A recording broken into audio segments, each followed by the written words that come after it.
நண்பர்கள் அனைவருக்கும் வணக்கம். Welcome to learn TNPSC. TNPSC group 1 prelims எக்ஸாமில் என்னென்ன பாடத்தில் எத்தனை கேள்விகள் வந்து கேட்பாங்க அப்படிங்கிறத நம்ம வந்து பார்ப்போம். ஸோ கடந்து முடிந்த 2021ஆம் ஆண்டு நடந்த ப்ரிலிம்ஸ் எக்ஸாமில் ஸோ அந்த கொஸ்டின் பேப்பரில் எத்தனை கொஸ்டின்ஸ் வந்து கேட்டிருக்காங்க அப்படிங்கிறத வந்து பார்ப்போம். இது வந்து உங்களுக்கு ஒரு ஐடியா கொடுக்கும். நீங்கள் வந்து என்ன பாடத்துக்கு வந்து இம்பார்ட்டன்ஸ் கொடுத்து படிக்கணும் அப்படிங்கிறதெல்லாம் உங்களுக்கு வந்து என்ன ஆகும் அப்படின்னா இந்த காணொலி மூலியமாக வந்து தெரிய வரும். நம்ம எக்ஸாம் கிளியர் பண்ணணும். நீங்கள் இந்த மாதிரி இது குரூப் 1லாம் பார்த்தீங்க அப்படின்னா ரொம்ப காம்படிஷன் அதிகமாக உள்ள எக்ஸாம். ஒரு 50 போஸ்டிங் 60 போஸ்டிங் தான் வரும். ஆனால் அப்ளை பண்ணுறவங்க கிட்டத்தட்ட 1,00,000 பேருக்கு மேலே அப்ளை பண்ணுறாங்க. அப்போ அந்த 1,00,000 பேர்லேருந்து ஒரு 50 பேருக்குள்ளே நீங்கள் வரணும் அப்படின்னா நீங்கள் பயங்கரமாக படிக்கணும். ஒரு நல்ல ஹார்ட் ஒர்க் இருந்தால் மட்டும்தான் இந்த எக்ஸாம் வந்து கிளியர் பண்ண முடியும். சரி, ஹார்ட் ஒர்க் மட்டுமே போதுமா அப்படின்னா வந்து பத்தாது. நமக்கு என்ன வேணும்? ஒரு ஸ்மார்ட் ஒர்க் வேணும். ஒரு ஸ்மார்ட்டான அப்ரோச் இந்த எக்ஸாமுக்கு வந்து இருக்கணும். அப்போ ஸ்மார்ட் ஒர்க் அப்படிங்கிறது நீங்கள் நினைக்கலாம் நம்ம வந்து ரொம்ப கம்மியாக படிக்கிறது தான் ஸ்மார்ட் ஒர்க்கு, கம்மியாக படித்து அதிக மார்க் வாங்குறது தான் அப்படின்னு ஸ்மார்ட் ஒர்க் அப்படின்னு நீங்கள் நினைக்கலாம். ஆனால் உண்மை என்னென்னா அப்படி கிடையாது.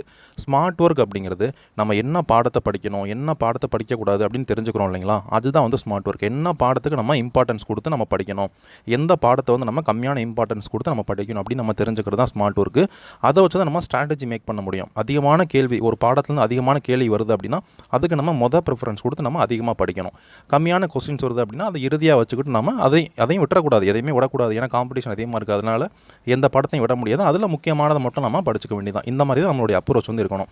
அதுக்கு எது மாதிரி ஹெல்ப் பண்ணணும் அப்படின்னா நமக்கு டிஎன்பிஎஸ்சியோட கொஸ்டின் பேப்பர் தான் வந்து ஹெல்ப் பண்ணும். அந்த கொஸ்டின் பேப்பரில் என்ன பாடத்துக்கு அதிகமாக கொஸ்டின்ஸ் வந்து கேட்குறாங்க, என்ன தலைப்பிலேருந்து கேட்குறாங்க, என்ன தலைப்பில் கம்மியாக கேட்குறாங்க அப்படிங்கிறத நம்ம இன்றைக்கி வந்து பார்ப்போம். அதுக்கு முன்னாடி ஒரு அடிப்படையான புரிதல். நீங்கள் இப்போ தான் குரூப் 1 எக்ஸாமுக்கு வரீங்க, இதை பற்றி எதுவுமே தெரியல அப்படி கூட ஒரு சில பேர் இருக்கலாம். அதனால் நான் வந்து சொல்கிறேன், மொத்தமாக டிஎன்பிஎஸ்சி குரூப் 1 எக்ஸாமில் எத்தனை கேள்விகள் கேட்பாங்க அப்படின்னா 200 கேள்விகள் வந்து கேட்பாங்க. மொத்தமாக உங்களுக்கு இந்த ப்ரிலிம்ஸ் எக்ஸாமில் 200 கேள்விகள், அப்ஜெக்டிவ் டைப் கேள்வி, அதாவது கொள்குறி வகை வினாக்கள் அப்படின்னு சொல்லுவாங்க. ஒரு கேள்வி இருக்கும், அது கீழே வந்து 4 ஆப்ஷன்ஸ் வந்து கொடுத்துருப்பாங்க. அதில் எது சரியான ஆப்ஷன் அப்படின்னு நீங்கள் தேர்வு பண்ணுற மாதிரி இருக்கும். இந்த மாதிரியான கேள்விகள் 200 கேள்விகள் வந்து இருக்கும். இந்த 200 கேள்விகள் பார்த்தீங்க அப்படின்னா ஜென்ரல் ஸ்டடீஸ், பொது அறிவு அப்படிங்கிற டாப்பிக்லேருந்து 175 கேள்விகள் கேட்பாங்க. பொது அறிவுலேருந்து உங்களுக்கு 175 கேள்விகள் கேட்பாங்க.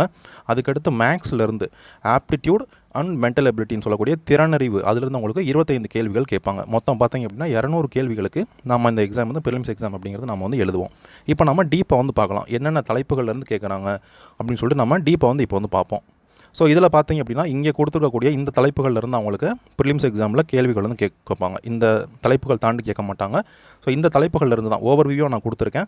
இந்த தலைப்புகள்லேருந்து தான் வந்து கேட்பாங்க. ஸோ இதில் நம்ம வந்து பார்ப்போம். முதல்ல நம்ம பார்த்தபடி இந்த கணிதத்திலேருந்து ஆப்டிடியூட் அண்ட் ரீசனிங், இதிலேருந்து உங்களுக்கு மென்டல் எபிலிட்டி, இதிலேருந்து உங்களுக்கு 25 கேள்வி கண்டிப்பாக கேட்பாங்க.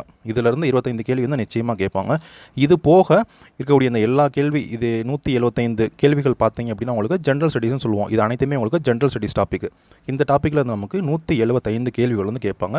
இப்போ நம்ம என்னென்ன அப்படின்னு பார்ப்போம். நமக்கு மேக்ஸ்லேருந்து முதல்ல பார்த்துட்டோம், 25 கேள்விகள் வந்து கேட்குறாங்க. அதுக்கடுத்து இந்தியன் பாலிட்டி அப்படிங்கிறது இந்திய அரசியல் அமைப்பு, இந்த தலைப்பிலிருந்து உங்களுக்கு 25 கேள்விகள் வந்து கேட்பாங்க. இது வந்து ரொம்ப முக்கியமான ஒரு தலைப்பு. இப்போ நீங்கள் என்ன எக்ஸாம் எழுதினாலுமே பரவாயில்ல, நீங்கள் யூபிஎஸ்சி ஐஏஎஸ் ஆகக்கூடிய அந்த யூபிஎஸ்சி எக்ஸாம் எழுதினாலும் உங்களுக்கு இந்தியன் பாலிட்டியிலேருந்து நிறைய கேள்விகள் அந்த எக்ஸாமில் கேட்பாங்க.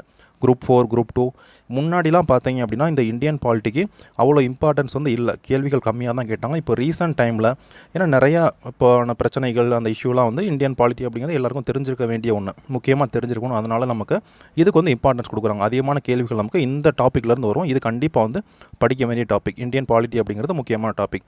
இதில் நீங்கள் நம்ம இந்திய அரசியல் நம்பி பார்த்து நீங்கள் டீப்பாக படிப்பீங்க. அடிப்படை கடமைகள்லாம் என்ன, அடிப்படை உரிமைகள்லாம் என்னென்ன இருக்குது நம்மளுக்கு, எல்லாமே நீங்கள் என்ன பண்ணுவீங்க அப்படின்னா டீப்பாக நம்ம இந்த பாடத்தில் படிக்கிற மாதிரி இருக்கும். அதுக்கடுத்து முக்கியமான பாடமாக நமக்கு இருக்குது இந்தியன் வரலாறு, இந்தியன் ஹிஸ்ட்ரி. அதுக்கடுத்து ஐஎன்எம் சொல்லக்கூடிய இந்தியன் நேஷ்னல் மொமெண்ட், இந்திய தேசிய இயக்கம் அப்படின்னு சொல்லுவோம். இந்த 2 டாப்பிக்லேருந்து நம்மளுக்கு ஒரு 30 கேள்விகள் வந்து கேட்குறாங்க. ஸோ இங்கே கொடுத்துருக்க கேள்விகள்லாம் பார்த்தீங்கன்னா எக்ஸாக்டாக இத்தனை கேள்வி சொல்ல முடியாது. நான் உங்களுக்கு ரவுண்ட் ஆஃப் பண்ணி கொடுத்துருக்கேன். ஏன்னா இப்போ 23 24 அப்படின்லாம் நம்ம பர்ஃபெக்டாக கொடுத்தோம் அப்படின்னா கொஞ்சம் வந்து ஒரு சில பேருக்கு வந்து குழப்பம். அதனால் நான் உங்களுக்கு வந்து இங்கே என்ன பண்ணியிருக்கேன் அப்படின்னா ஓரளவு இங்கே பார்த்தீங்க அப்படின்னா ரவுண்ட் ஆஃப் பண்ணி கொடுத்துருக்கேன். இப்போ நம்ம இந்திய வரலாறு பார்த்தீங்க அப்படின்னா இந்திய வரலாறில் வந்து நம்ம வந்து பண்டைய கால இந்தியா படிக்கிற மாதிரி இருக்கும். ஏன்ஷியன்ட் ஹிஸ்ட்ரி அப்படிங்கிறது, ஏன்ஷியன்ட் இந்தியன் ஹிஸ்ட்ரி அப்படிங்கிறது நம்ம படிப்போம். பண்டைய கால இந்தியாவில் சிந்து சமவெளி நாகரிகம், மௌரியர்கள், குப்தர்கள், ஜெயினிசம், புத்திசம் எல்லாமே நீங்கள் அதில் படிக்கிற மாதிரி இருக்கும். அதுக்கடுத்து மெடிவல் ஹிஸ்ட்ரி அப்படிங்கிறது நம்ம படிப்போம். சமகால இந்தியா அப்படிங்கிறது நம்ம படிக்கிற மாதிரி இருக்கும். இந்த சமகால இந்தியா அப்படிங்கிற டாப்பிக்கில் நம்ம என்னென்ன படிப்போம் அப்படின்னா வந்து பார்த்தீங்கன்னா இப்போ டெல்லி சுல்தான் பற்றி நம்ம படிப்போம். டெல்லி சுல்தான்ஸ் அவங்கள பற்றி படிப்போம். அதுக்கடுத்து முகல்ஸ் அவங்கள பற்றி படிப்போம். விஜயநகர கிங்டம் அவங்கள பற்றி படிப்போம், பாமினி அவங்கள பற்றி படிப்போம். ஸோ இவங்கெல்லாம் பற்றி நம்ம இந்த மிடிவல் ஹிஸ்ட்ரி அப்படிங்கலாம் படிப்போம். அதுக்கடுத்து இந்தியன் ஹிஸ்ட்ரியில் இன்னொரு முக்கியமான டாபிக் மாடர்ன் ஹிஸ்ட்ரி, நம்மளுடைய நவீன கால இந்தியா அப்படின்னு சொல்லிட்டு அந்த டாபிக் வந்து நம்ம படிப்போம். மாடர்ன் ஹிஸ்ட்ரியில் நம்ம சுதந்திர போராட்டம், ஆங்கிலேயர்கள் இந்தியாவுக்கு வந்தது, ஆங்கிலேயர்கள் ஐரோப்பிய நாடுகள்லாம் இந்தியாவுக்கு வந்தது, அதுலேருந்து நம்ம எப்படி சுதந்திரம் வாங்கணும் அப்படிங்கிறது நம்ம இந்த இந்தியன் ஹிஸ்ட்ரி அப்படிங்கிறத படிப்போம். இந்த இந்தியன் நேஷனல் மூவ்மெண்ட், இந்திய தேசிய இயக்கம் அப்படிங்கிறது நம்ம சுதந்திர போராட்டம் அந்த காலகட்டத்தை நம்ம டீப்பாக படிக்கிறது தான் இந்திய தேசிய இயக்கம் அப்படிங்கிறது. அப்போ இந்த டாப்பிக்கில் வந்து நமக்கு 30 கேள்விகள் வருது. இதுவுமே நமக்கு முக்கியமான டாப்பிக்காக வந்து இருக்குது. ஸோ அதுக்கடுத்து என்ன டாப்பிக்கில் அதிகமான கேள்விகள் கேட்குறாங்க அப்படின்னா, இங்கே இருக்கிறதுலையே அதிகமான கொஸ்டின்ஸ் பார்த்தீங்க அப்படின்னா இந்த டாப்பிக்கில் இருந்து மட்டும்தான் வருது. இந்த டாபிக் என்ன அப்படின்னா யூனிட் 8, அதுக்கடுத்து யூனிட் 9 சொல்லக்கூடிய 2 டாபிக் வந்து இருக்குது. அந்த யூனிட் 8 அப்படிங்கிறது என்னென்ன அப்படின்னு பார்த்தீங்க அப்படின்னா, தமிழ்நாட்டினுடைய வரலாறு, பண்பாடு, இதெல்லாம் உங்களுக்கு இதில் இருக்கும். தமிழ்நாட்டினுடைய வரலாறு, பண்பாடு, தமிழ்நாட்டில் இருந்த சமூக இயக்கங்கள்லாம் என்னென்ன, அரசியல் இயக்கங்கள்லாம் வந்து மறுமலர்ச்சி இயக்கங்கள்லாம் என்னென்ன அப்படின்னு நீங்கள் படிக்கிறது அந்த யூனிட் 8 அப்படிங்கிறது. இந்த யூனிட் 9 அப்படிங்கிறது என்ன அப்படின்னு பார்த்தீங்க அப்படின்னா, தமிழகத்தினுடைய வளர்ச்சி நிர்வாகம் சொல்லக்கூடிய அந்த டாபிக். நம்ம ஹியூமன் டெவலப்மெண்ட் இண்டெக்ஸு, அதுக்கடுத்து தமிழ்நாட்டினுடைய இந்த கவர்னன்ஸ், இதெல்லாம் நீங்கள் தமிழ்நாட்டை சார்ந்து நம்ம என்ன பண்ணுவோம் அப்படின்னா, தமிழ்நாட்டையும் நம்ம தமிழ் மாநிலத்தையும் மற்ற தமிழ்நாடு மாநிலத்தையும் மற்ற மாநிலங்களையும் நம்ம ஒப்பிட்டு படிக்கிற மாதிரி நம்மளுக்கு இருக்கும். ஸோ இந்த தலைப்பில் இருந்து பார்த்தீங்க அப்படின்னா 50 கேள்விகள் வருது. கிட்டத்தட்ட 25% கொஸ்டின்ஸ் உங்களுக்கு இந்த ஒரு டாப்பிக்கில் இருந்து மட்டுமே, இந்த யூனிட் 8 அதுக்கடுத்து யூனிட் 9 இதிலிருந்து மட்டுமே வருது. ஸோ இது வந்து நம்ம கண்டிப்பாக நீங்கள் ரொம்ப டீப்பாக வந்து படிக்கணும்.